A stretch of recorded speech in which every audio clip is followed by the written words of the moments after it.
Hola, mi nombre y todos los demás serán cambiados. Mi nombre será Emilia. Les voy a contar un poco de mi vida. Antes de conocer a Gustavo, soy una mujer que desde muy joven he sido muy madura. Mi mamá fue madre soltera. A mi papá nunca lo conocí, porque mi mamá lo conoció cuando ella vivía en Estados Unidos.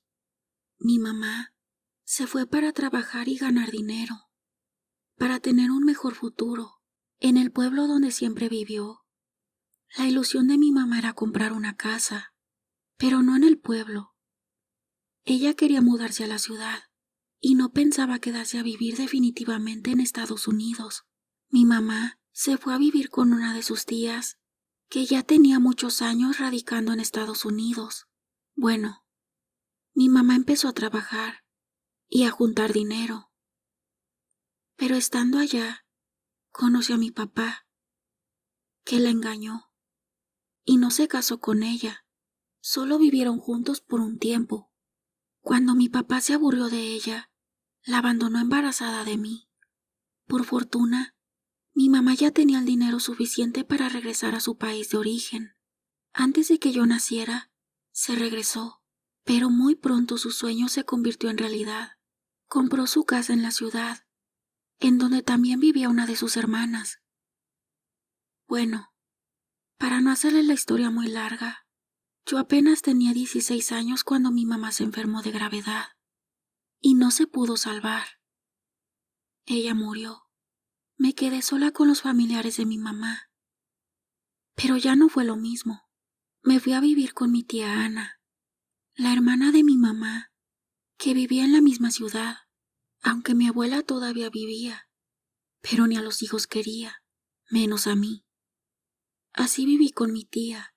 Ahora les voy a contar de Gustavo, la persona que yo creí que me iba a cuidar, a quererme, y que los dos íbamos a acabar viejitos, cuidando a nuestros nietos.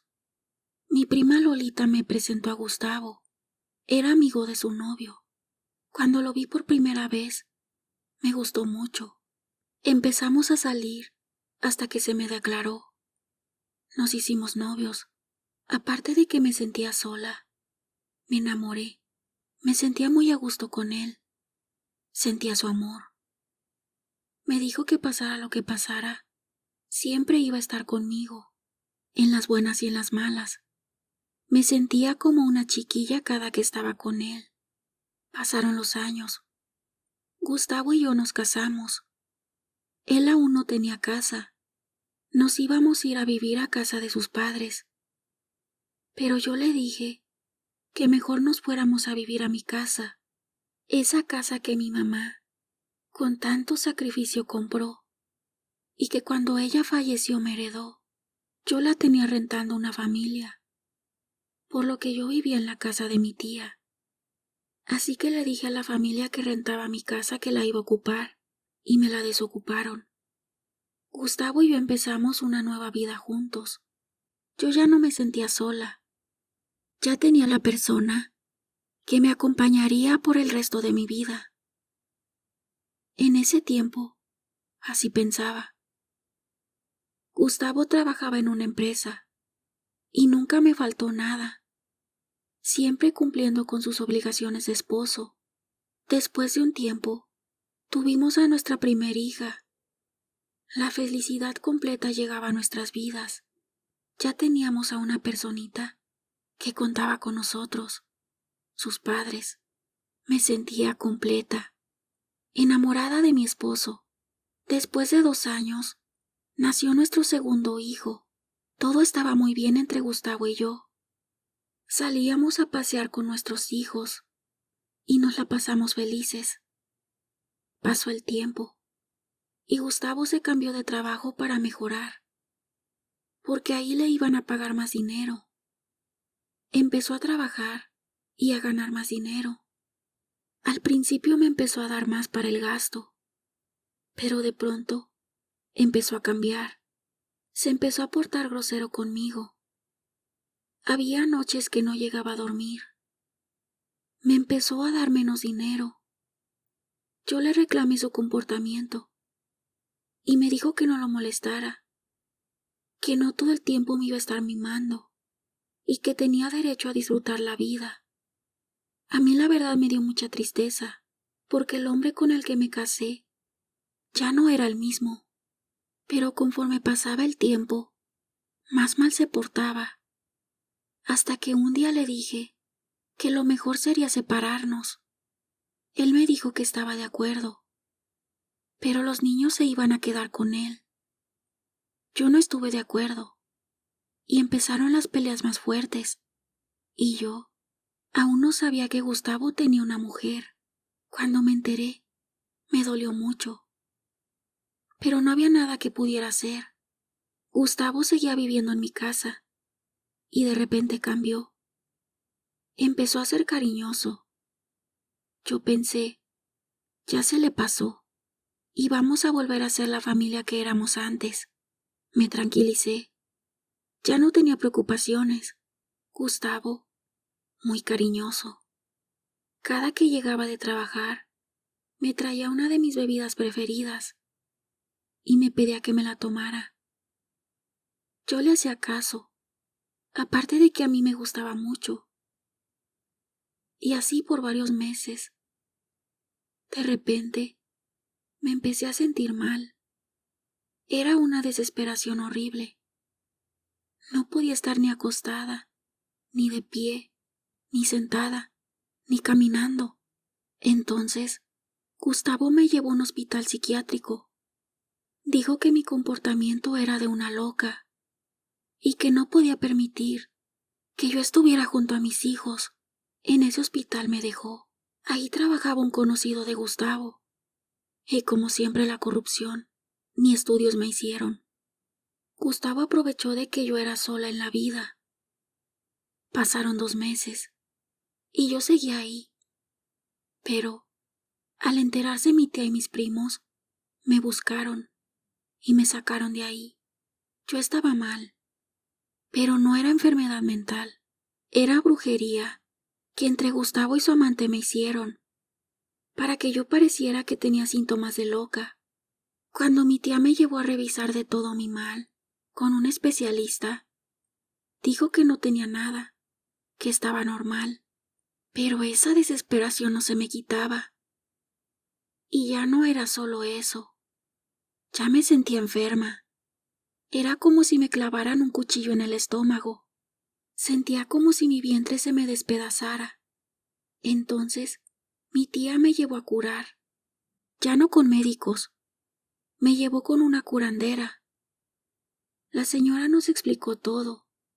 Nos dijo que Gustavo en la bebida que me daba, entre él y su amante, me pusieron unos polvos preparados que un brujo les había dado para volverme loca, pero que Susana, la amante de Gustavo, también le agregó otros preparados para que yo muriera, sin que Gustavo se diera cuenta. Ella me quería ver muerta. Gustavo solo quería enloquecerme. Les juro que fui a sacar a Gustavo y a Susana de mi casa. Les quité a mis hijos a Gustavo, pero para entonces ya Gustavo tenía los mismos síntomas que yo. Parecía loco. Susana se veía enferma. La verdad sí me alegré de verlos así. Yo me quedé con mis hijos en mi casa. Gustavo loco. Y con el tiempo Susana se fue al panteón. Así como ellos querían verme, yo los vi a los dos. Ellos acabaron mal. No fue venganza, fue justicia. Buenas noches. Les voy a contar una historia paranormal que nos sucedió a mis amigos y a mí por andar haciendo cosas que no se deben hacer.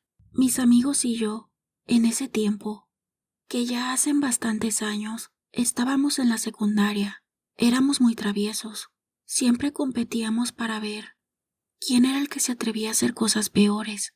Rubén era el más atrevido. En una ocasión, Rubén se metió al baño de las mujeres y embarró los sanitarios de excremento. Las chapas de las puertas también las dejó embarradas. Hubo un alboroto en toda la secundaria, pero nadie supo quién había sido el que hizo todo eso. El conserje tuvo que limpiar todo. Así pasó. y nosotros seguimos buscando qué travesuras hacer. Teníamos la costumbre de esconder los cuadernos a los compañeros. Llegamos hasta esconder pertenencias de los maestros. Bueno, pues en ese año, el director de la escuela tuvo un accidente, en el cual falleció. Eso pasó en el mes de octubre. En la escuela nunca se había puesto un altar de muertos, pero los maestros decidieron poner uno en honor al director. Para la última semana de octubre, el altar estaba terminado. Tenía pertenencias del director. Entre las pertenencias se encontraba un reloj. Rubén nos dijo: ¿quién de ustedes se atreve a agarrar el reloj del director y llevárselo a su casa? Ninguno de nosotros quisimos hacerlo. Pero él nos dijo: pinches miedosos, yo lo voy a agarrar. Y no supimos cómo. Pero Rubén se llevó el reloj a su casa. Pero nos empezaron a pasar cosas a cada uno de nosotros. A mí me empezaron a jalar las sábanas cuando estaba dormido. A Beto le aventaron una lámpara que tenía en su buró. Y Carlos empezó a ver una sombra en su cuarto. Pero al que sí le fue muy mal fue a Rubén, porque a él se le apareció el director en su cuarto. Lo vio todo lleno de sangre y con un cristal incrustado en el ojo. Rubén se puso muy mal. Por el susto, duró unas horas sin poder hablar. Tenía la quijada trabada. Cuando contamos lo que Rubén hizo, nos hicieron llevar el reloj a su lugar. Antes de despedirme, me gustaría mandar saludos a Lourdes Márquez Santiago. No sabemos desde dónde nos escuchas, pero te mandamos un fuerte abrazo. Para Lázaro González, que nos escucha desde Ontario, California. A todos y cada uno de ustedes, les agradezco mucho por el apoyo. Les mando un fuerte abrazo. Por ahora me despido y nos vemos en el próximo video.